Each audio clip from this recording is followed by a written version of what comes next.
listening to Writers' Voices with Monica and Caroline. I'm your host, Monica Hadley, and with me is my co-host and mother, Caroline Kilborn. How are you today, Mom? I'm good. I don't know if we're going to hear it in the morning or the afternoon, but well, that is true. Anyway, that is have true. a good day. Have a good day, everybody, whatever it is. And we have a really interesting novel to share today. Yes. Do you want to introduce our guest, Mom? Okay. Do I have his Nemeth? Is that how you pronounce your last name, Mike? I use the long E, Nemeth. Nemeth, okay. And Mike Nemeth is a novelist, blogger, former AAU basketball coach, and retired information technology executive. The Undiscovered Country is the sequel to Defiled, a crime fiction thriller, which became a best-selling book on Amazon. Mike's other works include 128 billion to 1, a nonfiction examination of March Madness, the NCAA Men's Basketball Championship Tournament. Mike lives in the suburbs of Atlanta, Georgia, with his wife, Angie, and their rescue dog, Sophie. And this book is amazing. It really is, Mike. Well, thank you for that. That's a mouthful.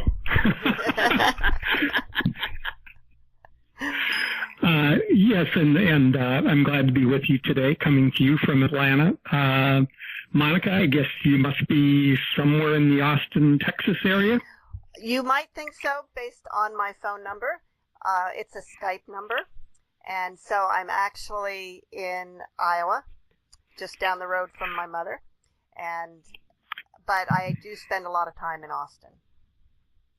My father was an Iowan, so we won't digress. I really appreciate your time today, and happy to talk all you want about the Undiscovered Country.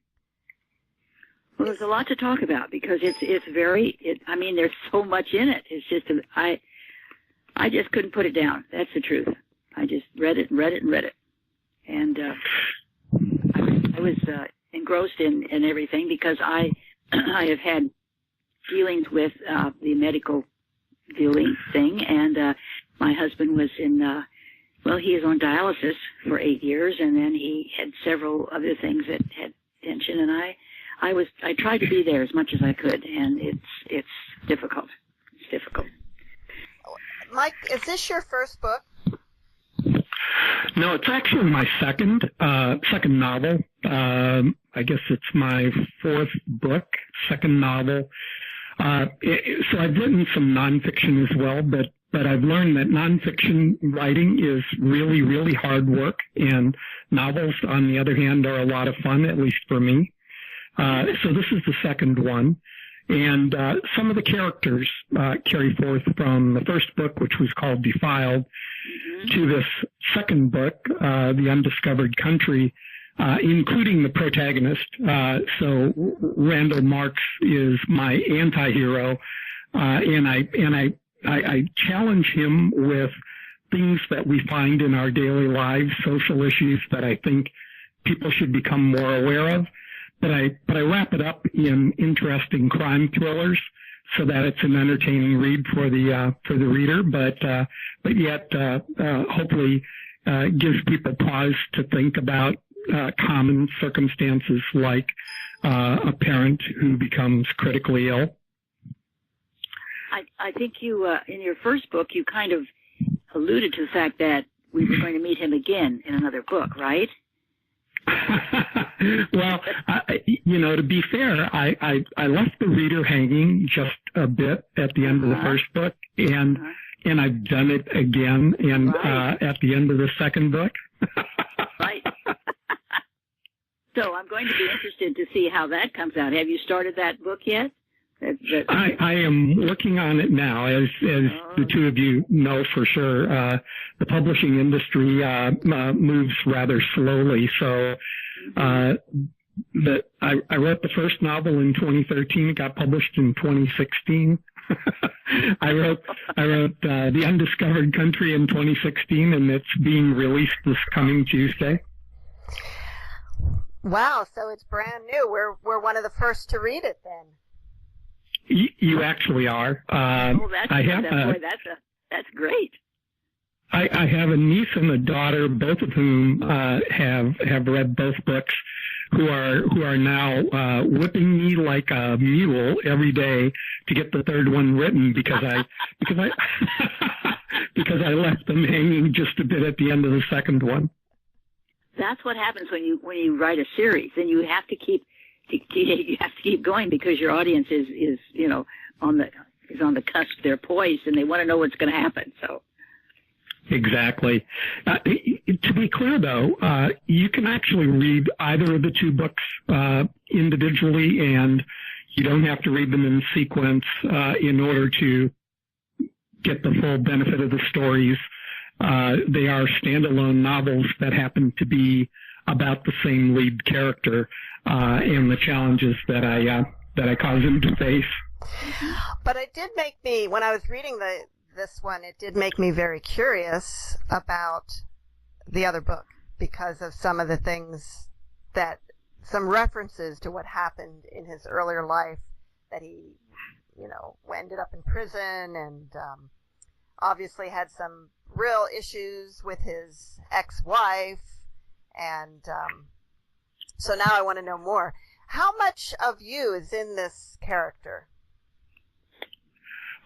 Not as much as I would like. I think, I think, all the characters are composites from all the people that I've met in my very long life, and I've had a blessed life where I've been able to travel the world from a working perspective and meet a whole lot of different kinds of people in different cultures and learn a lot of things. So the characters are all composites, but Randall, my lead character, is the kind of guy that I think a lot more of us should be.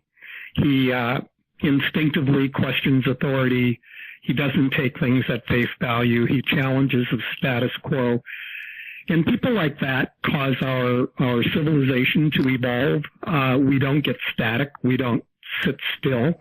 And people like that are also, in another way, very troublesome for people who are comfortable in their current status quo. He sometimes takes it a little far, doesn't he? One of the hardest things about writing fiction is knowing how far to go. I didn't know if I had made my antagonist, what should I call her, evil enough. I didn't know if I had made Randall, the protagonist, good enough or relatable enough or lovable enough. And so it's feedback from readers that really lets an author know whether he's hit the mark or not. But that's a very difficult balance to achieve. Yes, I imagine it is. You in Undiscovered Country, the matriarch of the family, who's Randall's mother, is dying, and you began writing this book after your own mother passed away, correct? Yes, my mother passed away in 2014. Actually, the part of her circumstance that really led me to want to write the book happened way back in 2011. She suffered a very serious heart attack at an advanced age. Nobody thought she was going to survive, but she was a very strong-willed woman, a fighter is what we usually call those people. And she, not only did she survive, but she ended up living independently for 3.5 more years. And they were actually the best years of our lives. When you know the end could come at any moment, I think it adds to how you treasure those moments. And, we were probably more honest with one another during that time, learned more about one another than we had in our parent-children relationships. I also have 2 siblings. And I just think it was sort of a miracle for us that she survived, and then we had those 3 years to really strengthen the bonds that we had in the family. So her circumstance turned out to be much better than Tory Lane in my novel, but I drew on that experience factually and emotionally to help drive the story. Well, I can understand that. I mean, that's that was and she was a strong character in this book too. Yes. You know, I don't know how much contact you've had or how much time you might have spent in the South, but she's a very Southern woman who is very proper in her external life, and yet on the inside is fierce, feisty, strong-willed, and I've known many a Southern belle who is exactly like that. Okay. No, I don't. I had a friend who lived in North Carolina, but that's, you know, and I have another friend who's lived there for several years, but she was a classmate of mine, and I think she's pretty strong-willed too. But yeah, this is now you're in the Deep South, what they call the Deep South, right, in Georgia. You know, there's not really very much of the Old South or Deep South left in the country. We've all become pretty well homogenized, I think. So this book is set in Augusta specifically because you can still get some of that flavor in Augusta and in Columbia, South Carolina as well. So there are a few scenes in Columbia. And I chose them specifically because they're almost last bastions of the real South. Atlanta, as an example, is exactly the opposite. It's the New South. You can't tell Atlanta from Dallas unless you read a road sign. Oh. So that old tradition, old culture is slowly being homogenized. I'm sure you know, if you travel the United States today, an awful lot of places look like just where you came from. Yep, that's true. That's true. We all have the same stores, the same shopping centers, the same ways of doing things. So there just aren't really that many places left that are different or clinging to days gone by. Well, that's an interesting observation. I haven't really traveled the United States that much since I ended up in Iowa. I lived in Virginia, right across from Washington D.C. After I was married, then moved to Pennsylvania, then California, back to Pennsylvania, then to Iowa. So, and started in Iowa. But yeah, you know, people are people, and they're pretty much the same wherever you go. There are good people, and there are people that you want to avoid. That's for sure. I was interested. That's for sure. In your book, you one of your characters, who was Randall's sister, is addicted to drugs, and that's something that a lot of families face these days. Is that why you? It is. I'm sorry. Is that why you did that? Is that why you had her character, so that you could bring that particular problem in? I did. I was writing the book right as I think we became suddenly and unfortunately aware of the opioid crisis in America. And in the book, I trace a little bit of her history for how that happened to her, as maybe a little bit of a warning to other people. Opioids are illegal and not used in this household.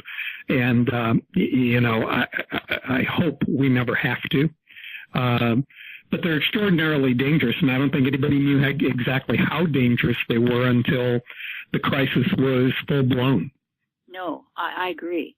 I think doctors were prescribing them, and, you know, people were taking them, and no, that's very true. And it's interesting how it explode all at once, and then people realize, oh my gosh, am I addicted? You know, when they've been taking these things. So, yeah. Well, the medical community is interesting. Just like anything else, there are people in it who are very, very good and people who aren't. And so, you know, we have to navigate all of that. But in this book, the character, the character navigates the medical community that is taking care of his mother, and that's a very difficult thing for him. It is. He gets some help in the book from the hospitalist. So, we're in an age of specialists, right? And Randall's mother has half a dozen specialists looking at various different things, but there's another doctor called a hospitalist who is sort of the glue for that team, who holds the team together, who facilitates communication among those team members. What I've found in my own personal experience is that the specialists are so singularly focused in their area that they may or may not know a lot about the medicine in somebody else's area. A doctor is not a doctor anymore. A doctor is now a specialist. So I had a circumstance where a family member went to a heart specialist, and when he looked at her list of prescriptions, he admitted to us that he had no idea what half of them even were, or their interactions with other drugs that he might want to prescribe. So even in our personal lives, we sort of need that linchpin, if you will, who knows our whole medical history, who can facilitate communication among specialists and so forth. But as we advance in the medical arena, as we add technology and capability and, new drugs, et cetera, we actually expose ourselves to things we were never exposed to when the good doctors used to make house calls. Oh my goodness, that's for sure. Yeah. Well, fortunately, so it's really sort of counterintuitive, but advancements in technology and so forth actually give us more ethical problems than we ever had before, that most of us in our civilian lives are not very well equipped to deal with. Well, in this town, we have a hospital and some very good doctors. And several of them are retiring, and the one who's a neighbor of mine and a good friend of mine is retiring, and he was a pharmacist before he became a doctor, so he kind of knows a little more about pharmaceuticals. Yeah. So, Mike, there's a lot of medical information in this book. What is your background, or how did you learn enough to write this? Yeah, a few things actually. I'm also in a neighborhood surrounded by doctors, so I had some coaching. With the Wikipedia and other resources online, you can do a lot that way. And then, again, my mother's circumstance, I chose Elaine's medical condition to be similar to my mother's, so that my brother and I had taken copious notes during that entire episode. So I had a stack of notes about what this drug did and what that drug did and what this treatment might be next. I've had people tell me, your reaction would be interesting to me, but I've had people tell me that I balanced the medical detail pretty well with not overwhelming the reader. The reader hopefully doesn't have to go back to the internet and research something to find out what the heck I was talking about. Oh, yeah, I would definitely agree with that. Did you then have like a medical professional read through it to make sure that you didn't mess up anywhere? I didn't. But there are medical people who've read the book since then. My daughter is a nurse, as an example. So I haven't had anybody say, "Oh, you really goofed it on page 139." Now, the medical profession is not coming off as very as exactly heroic in this book. Did you get any pushback on that? No, not really, because I think it's fairly factual and it's somewhat personality driven. It turns out that the doctor who had the least bedside manner was the doctor who was actually right. And I did that intentionally. Sometimes I know even in my own family, people tend to go to doctors that they like on a personal level. And I think we have to be careful with that. The good bedside manner isn't always an indicator of proficiency, and a bad bedside manner isn't always an indicator that he's a bad doctor. All kinds of people have become doctors for all kinds of different reasons. But I think I stuck to the facts. I think they're represented factually, although on a personal level, we might like some of the doctors in the book better than others. Well, just like we like some of the characters better than others. You're listening to Writers' Voices with Monica and Caroline, and our guest today is Mike Nemeth, author of The Undiscovered Country, a novel. So, what prompted you really, I'm assuming these novels kind of started with the character, with Randall Marks. Is that where the ideas came, the whole concept of the books, of the two books, and, you've got a third one coming, with him, or was there something, or was it more plot-driven to begin with? I actually say neither one. The way I work is I start with a theme. So the theme in Defiled is that justice under the law and fairness are not always synonymous, right? I think we've all had the experience of having some legal issue and going to a lawyer with a concept in our own minds of what would be a fair outcome, and then getting that crushing reaction from the lawyer who says, yeah, sorry, but that's not the law. The law is actually this other thing, and it's different, and you're not going to get the outcome that you were looking for. You're going to get something a little bit different from that.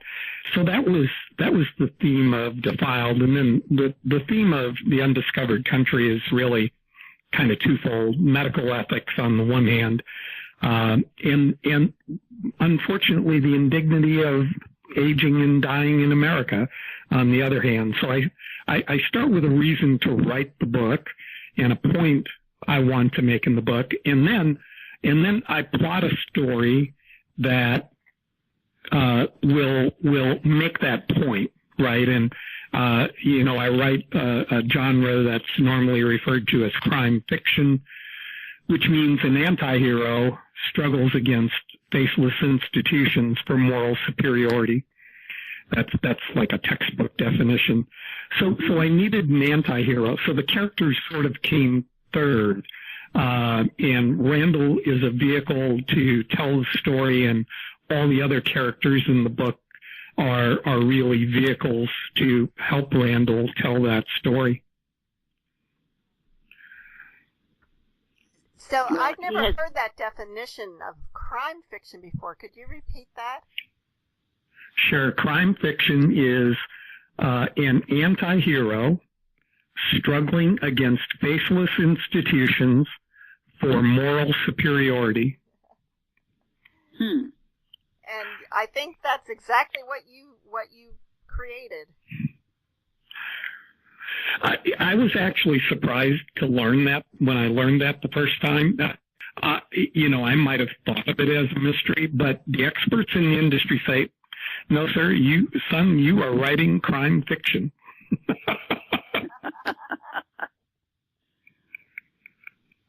Well, there was certainly there's a lot of history for Randall in his life. I mean, he had to go through a lot growing up, and that adds to the whole mystery of his character and the whole mystery of the story, really. I actually received a call from a reader this morning who said, I hope you're going to give Randall a break in the third book. Yes, I hope so too. It's, I don't want to give too much away, but what he finds out about his background in this book, it seems like, did you know that when you were writing the first book that he had these issues in his childhood? I knew he had issues in his childhood, and in the second book, I wanted to look for a reason for that. I hate characters who are, they're just bad people, and there's no further explanation but that they're bad people. They're psychopaths or sociopaths or what have you, and the writer just leaves us with that, and we're supposed to sort of accept that as enough of an explanation. So I knew in the second book his childhood needed an explanation, and the one that's in the second book is the explanation I came up with. Well, I think it explains an awful lot about not just his character, but some of the other characters too. So it was good. And yet I still left people hanging at the end of the book. Yes, you did. So in the third book, there has to be an answer. So, Mike, when did you actually begin writing? Is it something that you've done all your life, or did it something that you started later in life? Well, I never wrote for commercial publication until I was nearing retirement. I began writing seriously, I guess, in 2013 as I neared retirement. But I have written all my life. I actually wrote a novel as a very young man and piled up a file folder full of rejection slips. But in my professional life, I wrote a lot. So I wrote articles for trade magazines and advertising copy and all kinds of things like that, nonfiction articles about business. So I had a lot of experience writing. I write easily. I don't fear sitting at the typewriter. It's been a part of my life, and I always knew that I would come back to it and try to become a commercial author. It's sort of a lifelong dream. Well, now that first novel, you still have that first novel that when you were young, when you wrote? I don't. I know what it is, but I no longer have the manuscript. It was a really long time and a lot of places ago. Well, I was going to say you might be able to rework that, because it might have had some, pearls of wisdom in it or something. You really, that's. Now, Mike, you mentioned you didn't have any fear of sitting in front of a typewriter, but are you still writing on a typewriter? No, that was a euphemism. No, I'll tell you, one of the most amazing things that I've learned is how many resources I can easily tap into now that people like Hemingway, who literally sat at a typewriter, weren't able to tap into. I made a pilgrimage to Key West and saw his writing room this past summer or last summer, and I'm just amazed. I couldn't possibly write without all those resources, without a laptop, without the internet, Wikipedia, et cetera, et cetera. It's email to people asking questions and so forth. I use a legal service, actually, where I can ask lawyers questions about legal issues, and then, within hours, they come back with advice. Hemingway had none of that at his fingertips. He literally sat at a typewriter and tried never to have to use whiteout, which is just incredible to me. So the gap in talent is pretty darn significant. Is Hemingway your hero? I think sort of on a personal level, he is. I'm fascinated by his life. He's not a favorite when it comes to reading novels, but I like all the guys from his era as sort of a collection of people who are worth our admiration. So F. Scott Fitzgerald, Thomas Wolfe, William Faulkner. I make an annual pilgrimage to Faulkner House in New Orleans, where he wrote his first novel. It's now a bookstore, one of my favorites. And so I really, really admire those guys, but I don't read any of them. I've actually enjoyed reading about them a lot, too. Right now I'm reading Everyone Behaved Badly, which is about Hemingway and writing The Sun Also Rises. And I just find the story behind those books really fascinating. I do too. That's what I like about them more than what they've actually written. I have a lot of other people whom I admire because I enjoy reading them. Who are some of the writers that you enjoy reading? William Goldman. You might not recognize the name, but a couple of things that got made into movies, Butch Cassidy and the Sundance Kid, was his movie. Marathon Man, the one with the evil dentist, was actually a William Goldman book. But he wrote a book early in his career called Boys and Girls Together that really had an effect on me personally. I read it as a very young man. And I thought to myself, I'd certainly love to be able to write something like that.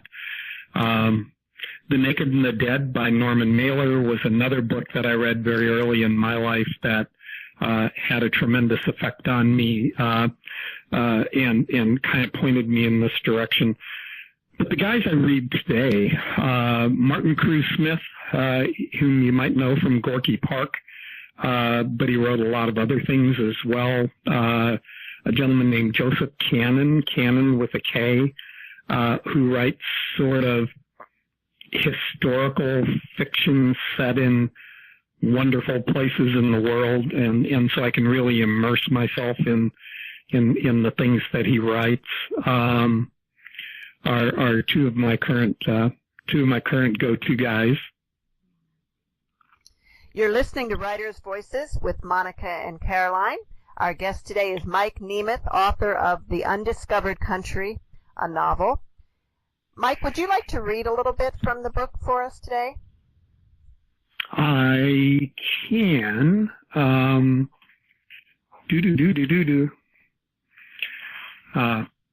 I'll read you one of my favorite passages. It might take just a moment. I'm actually holding the book in my hand. Okay. Well, while you're looking for that, Mom, I know that you really got into this book, didn't you? Yes, I did. Yeah, I really did. Why? Yeah. What is it about it, do you think, that appealed to you so much? Well, one thing I enjoyed was that there's quite a bit of dialogue in it and not so much narration, and that's to me really is what drove it and kept me going, because the characters really seemed like they were alive, and there was a lot of realism to it. Yes, it's a situation you can imagine finding yourself in. That's right. For me, it was interesting because I'm actually involved in helping with someone's estate right now, and so I saw some of the parallels of things going on. Mm-hmm. Mm-hmm. Well, see, and I, saw the parallels between what I had experienced with Ron in the hospital, Right, so, absolutely. Yeah. Mike, are you ready? I am. So this is a scene, and I want to come back to the heavy on dialogue before we wrap up. I think that's a really interesting point. But anyway, this is a scene in Elaine's hospital room. So Randall is in the room with his mother, and there's a nurse called Shelby who's with them in the room. So here we go. As Shelby wiped a drop of water from Mom's chin, an army of medical practitioners crowded into the room. Metzger, he's the cardiac surgeon, led the invasion, followed by Ms. Schmidt. She's the social worker, who peeled off and leaned against the wall next to the door. Kaplan, he's the hospitalist. Kaplan, looking sheepish, entered with a tall, bespectacled doctor I assumed to be Neiman, the ophthalmologist. Trailing behind was a 40-ish doctor with patchy black hair. That had to be Rosenberg, the neurologist. At the last moment, Harrison, the immunologist, ducked in the door, completing the team. Miss Schmidt crossed her arms and adopted a haughty expression like that teacher you hated in 4th grade. Metzger spoke for the group, which was uniformly tense. We don't think you understand your mother's prognosis, Mr. Marks. We're all here to answer your questions, but I'll summarize for you. The heart attack damaged her heart, and it's barely pumping. She has a faulty mitral valve that will undoubtedly trigger another attack, and she won't survive it. She's blind, and that's a very scary situation for her. She's had several strokes, and they were likely connected to the heart attack. I glanced at Rosenberg, and he cocked his head as though to say, maybe. Everyone turned toward the door then as Billy, that's Randall's brother, shouldered his way into the room. Beth, who is Billy's wife, was left standing in the hallway. Billy had the good sense to listen before speaking. Metzger resumed his summation. The fluid that had built up in her legs has now found its way to her lungs. If that isn't reversed, we won't have to wait for another AFib episode. The pneumonia will end her life. And we've just discovered that she has a strep infection that could be fatal. I glanced at Harrison, the immunologist. He shrugged. Metzger was going to continue, but I cut him off. I know she's sick, doctor. She's very, very sick, Mr. Marks, and we can't operate. The best thing would be to move her to a hospice where she can be cared for, a place where the family can make her last days comfortable. Metzger was fortunate I wasn't holding a weapon. He saw my fury and held up a hand.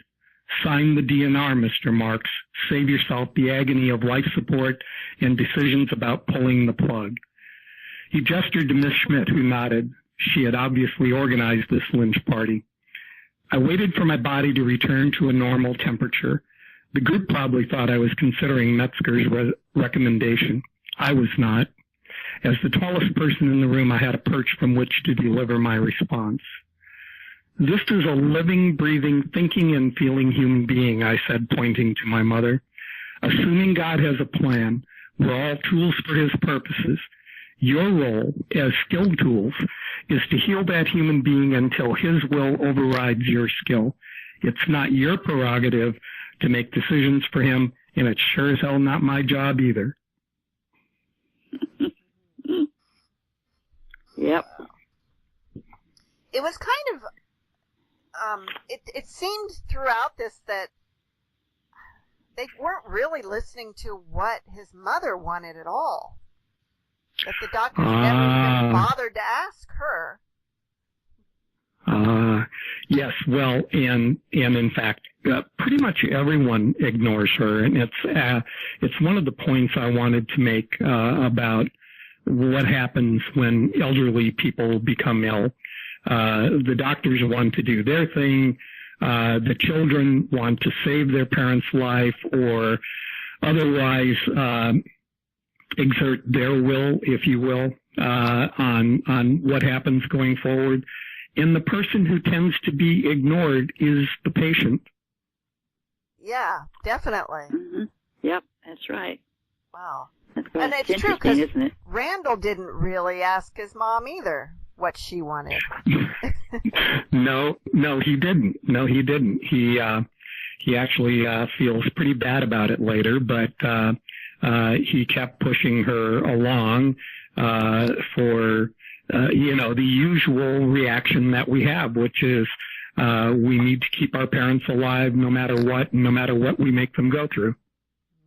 And he was also driven by the wanting to know what in the world has happened to her resources and who's responsible for that and so forth, right?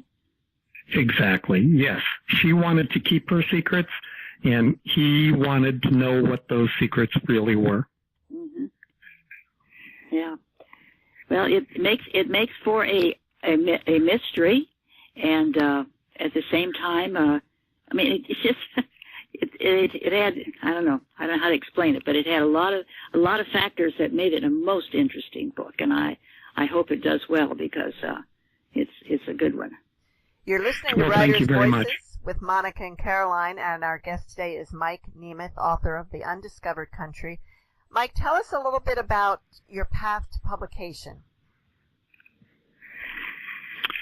As I mentioned earlier, most of the publications in my life were business articles in trade magazines and trade newspapers and so forth until 2013. So I began writing Defiled, the first book, and then now we have The Undiscovered Country. I've also written a nonfiction book since then called 128 Billion to 1, which is for sports fans. 128 billion to 1 are the odds against filling a perfect bracket for March Madness, the NCAA basketball tournament. So every year we all fill out our brackets. Every year we are all wrong. And there are actual good reasons for why that's the case.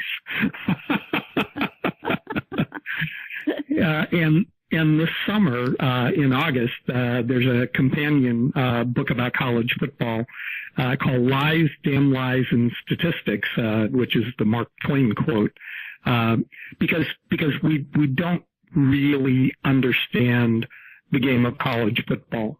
And I have a lot of statistical analysis to show that it's actually a very different game from the one we think we're watching. Now, that's quite different from the topic of your novels. Yeah, those are hobby things. But as I might have said early in the conversation, nonfiction is just really hard work. The fact checking, the attributions, the permissions for quotations, the making sure you're not people. It's really, really hard work. So to relax, you write novels. I do, yes. So your novels are published by Morgan James Fiction. Is this, I believe it's a form of self-publishing? They're a hybrid publisher. They do everything every other well-known publisher, HarperCollins, et cetera, does, except the marketing side of things. Authors are pretty much on their own to do what I'm doing today, and to make sure the book sells. But otherwise, they're just like a normal publisher. All the books are distributed through exactly the same channels, to exactly the same stores, and so forth. So they're only slightly different. And the dirty little truth is that, or the dirty little secret is that, the traditional publishers are no longer doing very much marketing unless your name happens to be, John Grisham or somebody like that. So there's not a whole heck of a lot of difference anymore. Does this publisher also edit? Do they have editors that provide the editing services and the cover design and the layout and all of that? All of that, yes, all of that. They do all of that. They produce a really nice physical product, distribute through Ingram, and another thing that I really like about them is a portion of the proceeds go to Habitat for Humanity. I saw that on the back cover that they were partnering with Habitat for Humanity. Yeah, wow. Yeah, so we get to give back just a little bit. Mm-hmm. So did you try and get an agent and go with a traditional publisher, or did you go straight to the independent version? No, it's all pretty much an accident. I had assumed I was going to look for an agent. It's sort of what everybody does. But I ran into one of the Morgan James editors at a book show, and she said, No, send me your manuscript. I'll show you an easier way. And you've been happy with the results? Very, very happy. But, to be fair, I employ a publicist to help me with the marketing side of things, and so I have a stake in the game, if you will. Right. Yeah, because I have to cover the portion that they don't do. Right, and of course this is much easier to do now because you don't have to buy 5,000 copies of the book up front like in the old days. Correct. The publicist that I employ also is really, really good. And that was another thing that was just pretty much lucky. Because there are an awful lot of people out there who want to help authors, but don't do all that well at helping authors. And I think, unfortunately, a lot of authors waste a lot of money trying to become noticed. And my publicist has just really been a blessing. And that's JKS? Right, JKS Communications. Yep. Yes, and that's how you found us, was through them. And we work with, exactly. I work with probably 3 or 4 of their publicists to find authors, and have been very pleased with the authors that they've brought us. Yes, I love those people, pretty much literally. They are just, no, they're really good at their work. They're really good people, and they give me an excuse to travel to New Orleans. Ah, sounds like New Orleans is one of your favorite places. It is, and it's going to be featured in the 3rd book. I was just going to ask that, if you had thought about setting a book there. Yeah. So the book starts in Atlanta, and I plan to have it end in New Orleans. Now, Defiled, I think, was mostly set in Florida. Correct. Because that's where Randall was before. So did you live there? I did. I lived in St. Pete Beach for a number of years, and so I knew the location very, very well. I've lived most of my life here in Atlanta, and I'm here now because our families are all around us here. But St. Pete Beach, Florida, holds a special place in my heart, and that's why it was the first location I chose. But New Orleans is pretty special too, and it'll be in book number 3. Now, when you're writing a book, do you treat it like a job? Are you writing every day? Do you have set times, or are you looser about it? No, I have always treated it as a job. My wife, bless her heart, treats it as a job and has respect for it, which is very, very helpful. So I go to work at 7 a.m. every morning. On weekends, I treat myself. I quit by noon. And how long do you work during the week? Generally about 8 hours a day. Wow.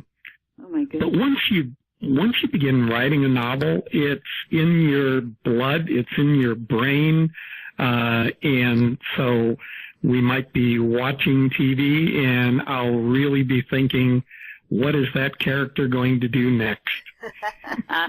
Do your characters ever surprise you, Mike? Oh, always. So, by the time you are about probably halfway through the book, they're in charge. You just can't let them get out of character. You can't force them to do things that they wouldn't have done if they were real people. And so you have to begin to follow their lead to the end, after you've gotten them well developed, set up the premise of the book, and gotten the initial conflicts on paper. The characters are in charge. Well, in Undiscovered Country, there are a couple of twists, fairly surprising ones. Did you know when you started writing that was how things would go? Without giving anything away, the very last twist I didn't know was going to happen. I didn't either. and now it's become an important part of book number 3. Okay, that makes sense. I'm curious. Before you wrote Defiled, did you know somebody who had been unjustly accused, or how did you decide on that particular theme for your first book? Yeah, unfortunately, I knew a lot of people who had gotten caught up in the legal system in one way or another. No capital crimes, but had gotten caught up and just found it to be so different from what we imagined it would be. We watch television and we think we know what the justice system is going to be like. And there actually are some television programs and movies that do a pretty good job. But when you're actually in it, it can be completely different from anything you imagined. And I wanted to sort of capture that sense that, oh my gosh, it can't possibly be this way. Oh my gosh, I can't possibly be in this much trouble. Oh my gosh, what am I going to do? The justice system is not a warm and fuzzy thing. Right. And sometimes that happens. That happens, what you're describing happens to people before they realize what's going on. They find themselves in that position. Well, and if it weren't that way, we wouldn't even have shows like Dateline in 2020, right? All of the stories are about people who are trying to figure out what the heck to do about their legal situation. Mm-hmm. Right, and like your character had resources, but there are a lot of people who get swept up into the justice system who have no resources to fight back or to do anything about it, and they get lost. Yeah. I don't want to misuse the term, but we hear words like railroaded, sold down the river, and that can be exactly the feeling if you don't have the Constitution or the resources to help yourself. Right. I've been hearing a lot lately about how frequently accused people are encouraged by their court-appointed attorneys to plead guilty because otherwise they don't let them out on bail, and they lose their jobs and everything. They basically don't have a choice but to plead guilty in order to sometimes get out for time served, but now they're convicted even if they didn't do it. Yes. Well, in just plain wrongful convictions, I went to the University of Wisconsin, and the what's it called now? The something project The Innocence Project? was started. Yeah, the Innocence Project. Thank you. Was started at the University of Wisconsin by law school students, and so DNA. Testing has now overturned many convictions, and just as you were saying, many people are incarcerated because they sort of had no choice, or it was the only good choice they had to save their family, or to avoid further pain or greater pain, negotiate a sentence, and go to prison. The legal system could use some change. It's based upon a system we started in the 1700s when we were a small, provincial, agricultural, sparsely populated set of 13 colonies, predicated upon old systems from old England, and never really rethought. And so we have today a system that just doesn't always. So, Mike, in book 1, you take on the criminal justice system. In book 2, you take on the medical system. What are you taking on in book 3? The unfettered, untethered, unmanaged march of technology. Oh my! So,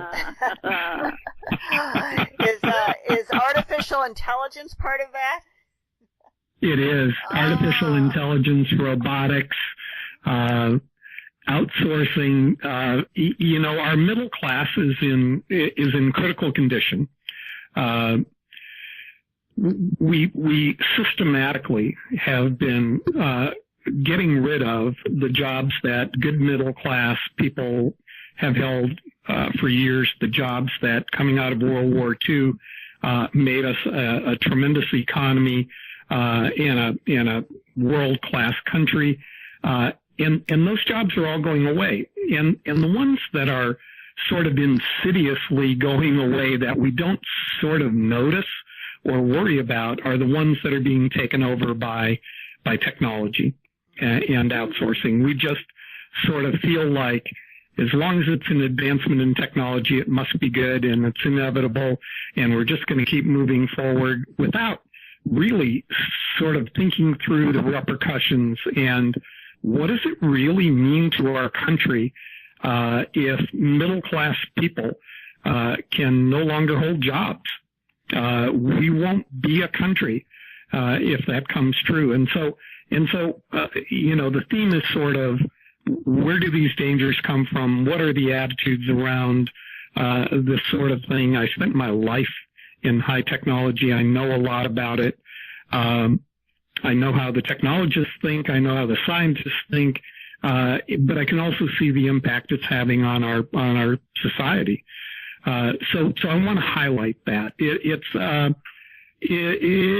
another murder mystery, but it's a murder mystery within that context. Wow. Well, we'll want to read it. We'll look forward to that, won't we, Mom? Yes, we will. Yeah.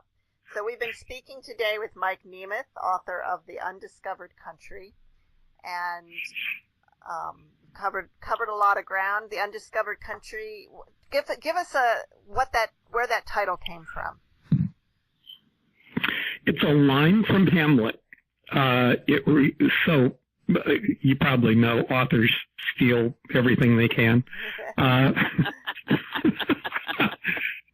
So it's a line from Hamlet that refers to the hereafter. And there's actually, if you have the book in hand, if you turn to the very first page, there's a little excerpt from Hamlet. And so it really refers to the fact that if we're honest with ourselves, none of us know what comes next, right? And then there's a sort of a double entendre, because The Undiscovered Country is also about Randall's past and future and what he's going to learn in this book. Very good. Mm-hmm. Well, we're out of time. Mom, do you have some closing words for us today? I do. I think this fits. There's an old saying, and I think it's very true. There is no family that can put out a sign which says, "There's no trouble here." Thank you so much for being with us today, Mike. Well, thank you both. I really enjoyed it. And see you all next week on Writer's Voices.